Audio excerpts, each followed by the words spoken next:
abanza kureho ubushobozi bwose bw'urupfu ku muntu. Urumva igikorwa Yesu yakoze igikorwa gikomeye.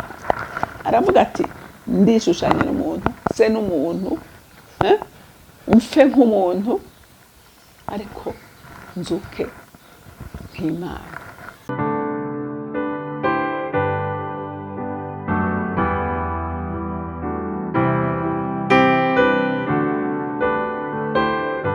Bakunzi ba Holy Canaan TV, n'umunezero kandi gusubira guhura namwe ngo tuganire ijambo ry'Imana.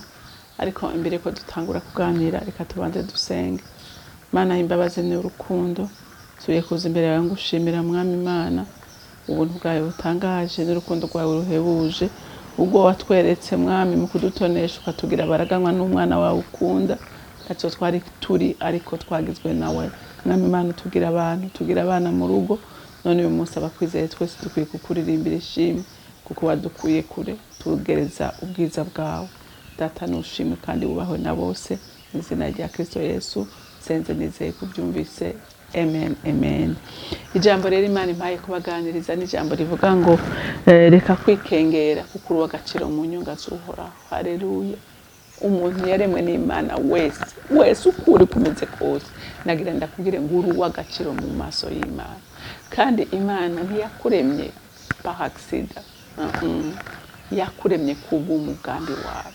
Yakuremye imva ifise intumbero. Rero ntukigaye, ntukisuzugure, uri uw'agaciro mu nyunga z'Uhoraho. Reka dusome ijambo ry'Imana mu Baheburayo, turasoma igice cya 2 duhere ku murongo wa 5 dushikane ku murongo w'9.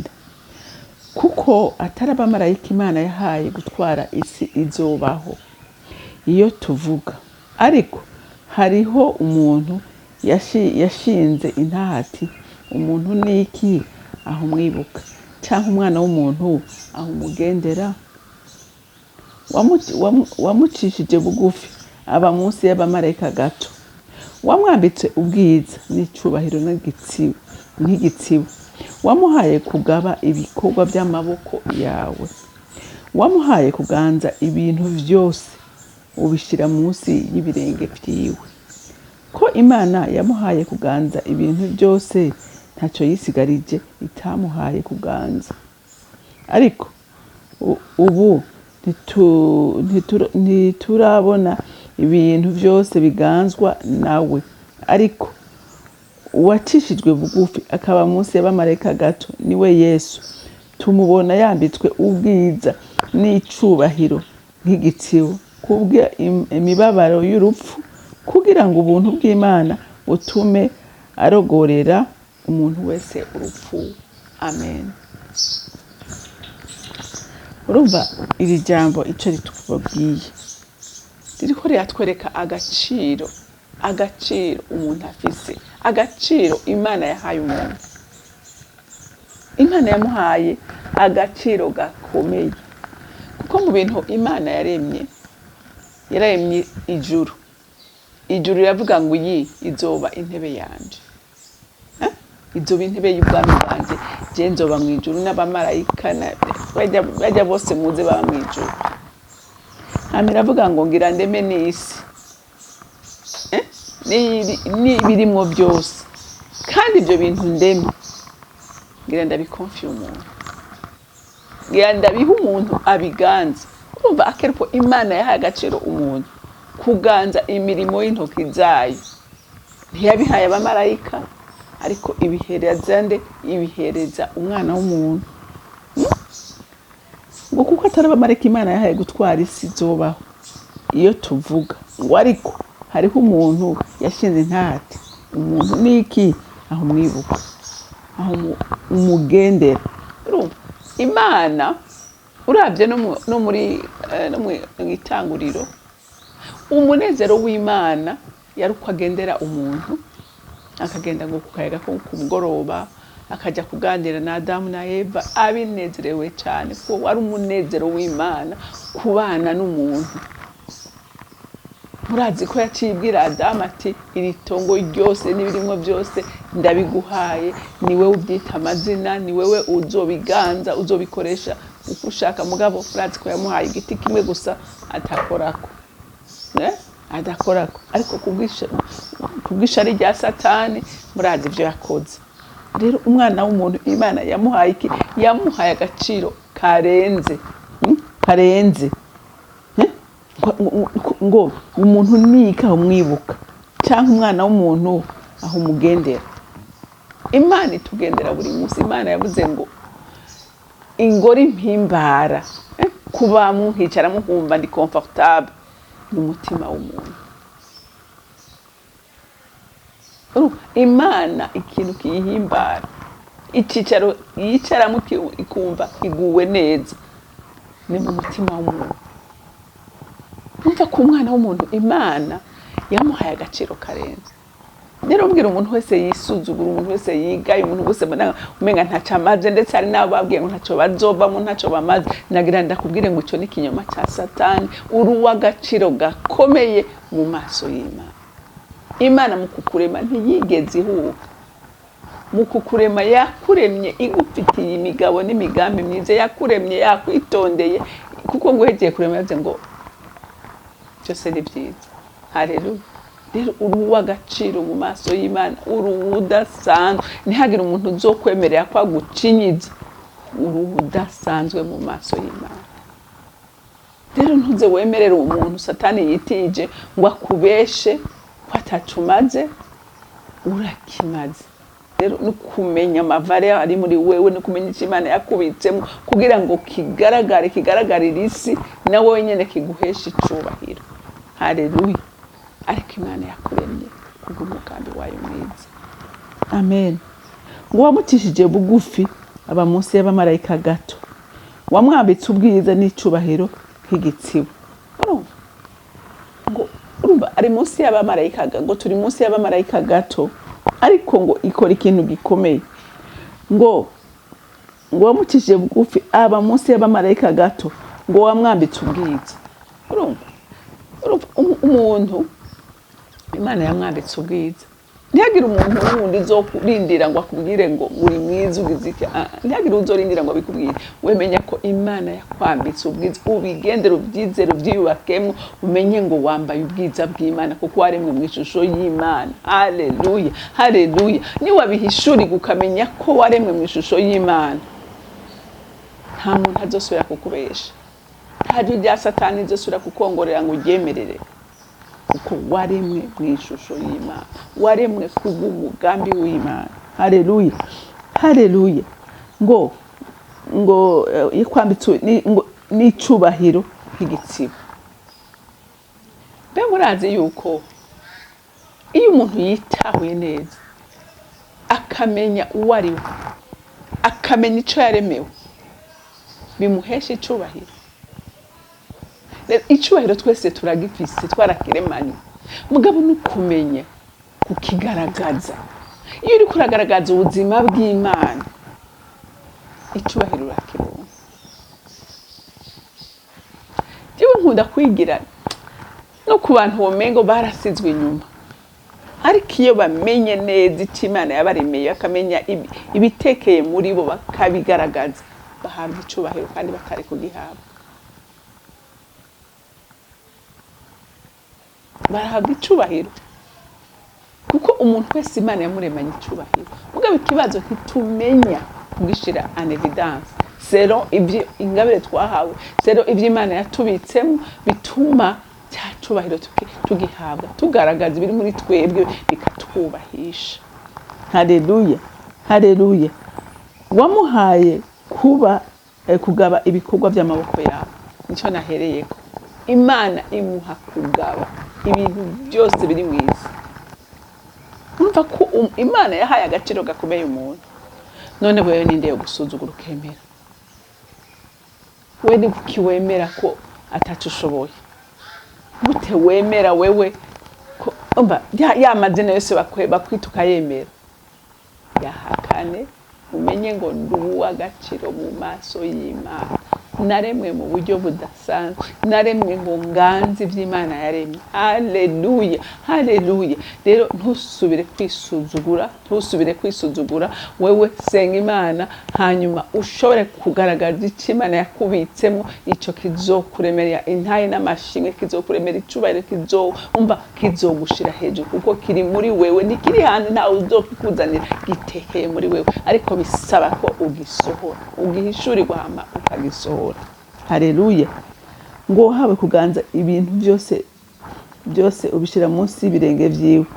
Ko Imana yamuhaye kuganza ibintu byose, ntaco yisigarije itamuhaye kuganza. Mwumvise? Imana nta kintu kimwe yisigarije. Nababwiye ngo n'amazina n'umuntu yisi, ikintu cyose ubona kiri mwiza.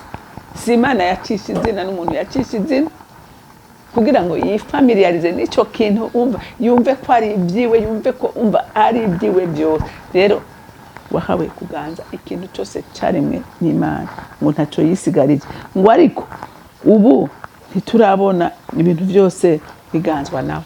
Mwacyumvise? Kubera iki?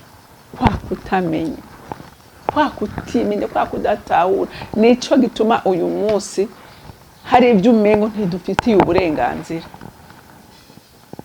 Umenga tudafitiye uburenganzira, ariko twarabihawe.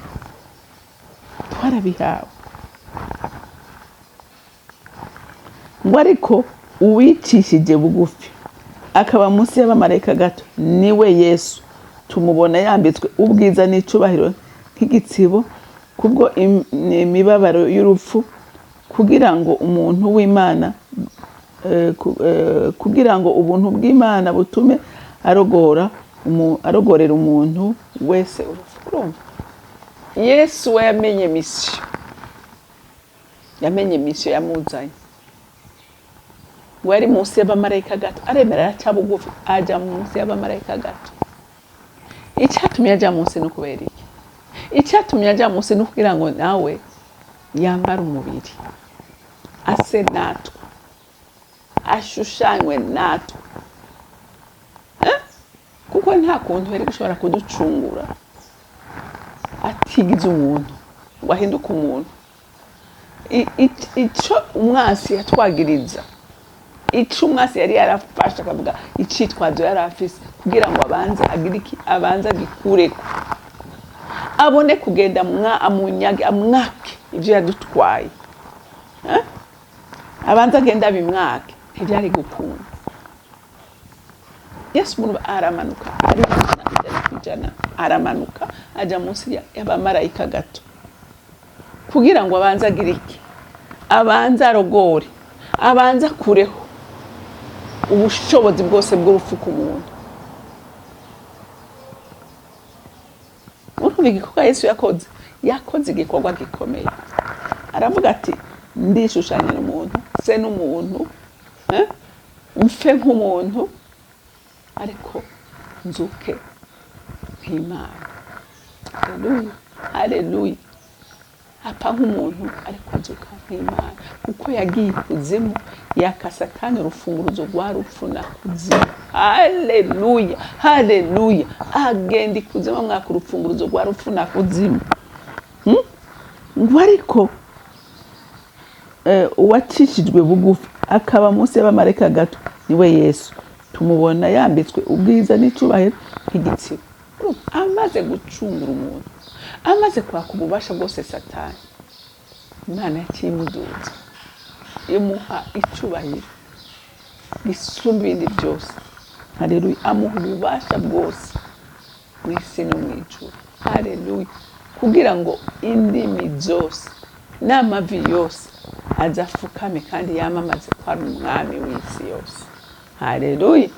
Ariko murumva ko we yatahuye, amenya ibitekeye muri we, amenya ibimuzanye, abikoresha neza, ntamabona guhabwa icyo cubahiro. Haleluya. Nawe uyu munsi nanje nitwamenya ibitekeye muri twega, tukamenya icyo Imana yaturemeye, tukamenya igituma turi muri ino si, bizotuma duhabwa icubahiro. Haleluya. Duhabwa ubwiza, tugaragaza ubuzima Imana igomba ko tubaho muri ino si, kugira ngo dushingire intahe izina ryayo. Ngo ariko wicishe bugufi, ngo kubw'imibabaro y'urupfu kugira ngo ubuntu bw'Imana butume arogorera umuntu wese urupfu. Yesu yarogoye urupfu arumara ububasha bwose. Uyu munsi abizeye Imana, abizeye Kristo bose bizeye Yesu Kristo bose, urupfu rwa kabiri ntibazohura nago, kuko umwami byose yabirangije ku bwacu. Rero umuntu w'Imana, nagomba ndagutera intege, nagomba kukubwira ngo uri udasanzwe mu maso y'Imana. Ni wahora abona wisuzugura, senga Imana ushobore guhishura igucura, ushobore guhishura icyo yakuremeye, ushobore guhishura ubutunzi buri muri we.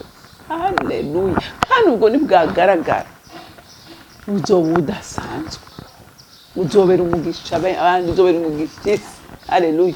Kuko na Yesu kubera yazi imiso yamuzanye, ndaba igikorwa yakoze, yaduhuje n'Imana, amara ububasha Satani, atwereka Imana, atwereka akoresha icyo yari yararemewe. Haleluya. Rero nawe ukaba ushaka gukoresha ibyo waremewe, ni ukuri senga Imana iguhishurire. Ariko icyo ni ukubwira kimwe womenye, uri udasanzwe, waremwe mu mugambi w'Imana, uri udasanzwe. Imana yo mu ijuru ibampezagirire. Mana dukundira byose y'umwiza, sindambikwa kugushimira Mwana, urukundo rwawe n'ineza yawe. Sindambikwa kugushimira kuko waturemye mu buryo butangaje, Mwami w'amahoro. Uturemera kuba Mwami abaragwa b'ijuru, uturema kugira ngo tugaragaze ubuzima bw'Imana muri ino si, bishobore guhimbaza Imana yacu. Imana yacu ishimwe. Data we, ndasengere ngo ugirire neza umuntu wese azokumvira ijambo, amenye ko ari udasanzwe mu nyonga zawe. Amasaba imbaraga zo kuhishurirwa icyo yabikijwe kugira ngo kimubere umugisha. Data ndagushimiye kandi ndakunenahaje, icyubahiro cyose n'amashimwe yose aba yawe, mu izina ry'Umwami wanjye Yesu Kristo nsenze nizeye ko byumvise. Amen, amen. Mwarahezagiwe, kugira umunsi mwiza.